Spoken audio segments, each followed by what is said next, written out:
नमस्कार दोस्तों।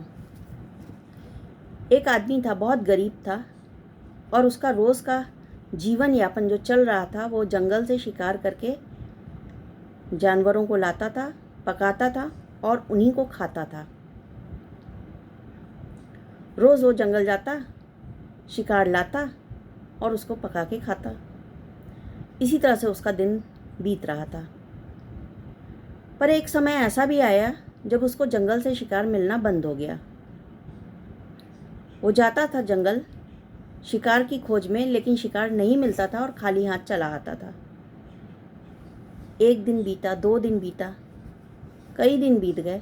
जब भोजन नहीं मिला तो वो बहुत कमज़ोर हो गया। चलने में भी उसको परेशानी होने लगी। किसी तरह वो धीरे धीरे चल के जंगल जाता था और खाली हाथ लौट के आता था।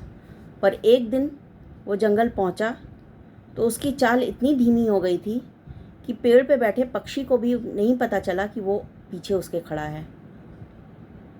उसने देखा कि पक्षी को भी उसके आने की आहट नहीं मिली और लपक के उसने उस पक्षी को पकड़ लिया और सोचा आज के भोजन का प्रबंध हो गया। और ये सोचते सोचते ही वो घर की ओर निकल पड़ा। पर जंगल ख़त्म ही नहीं हुआ था अभी कि उसको एक सामने हिरण दिखाई दिया। अब उसने हिरण को देखा और सोचा पक्षी से तो मेरा सिर्फ एक दिन का ही काम चलेगा। अगर मैं हिरण का शिकार कर लूँगा तो मेरे 4-5 दिन का भोजन का प्रबंध हो जाएगा।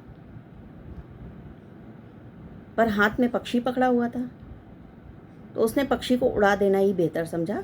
सोचा कि पक्षी को उड़ा देते हैं और हिरण का शिकार कर लेते हैं तो मेरा इससे 4-5 दिन का भोजन का प्रबंध हो जाएगा।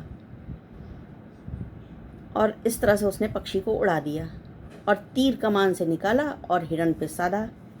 जैसे ही तीर हिरण पे साधा हिरण ने उसको देख लिया और देखते ही हिरण जोर से भाग पड़ा।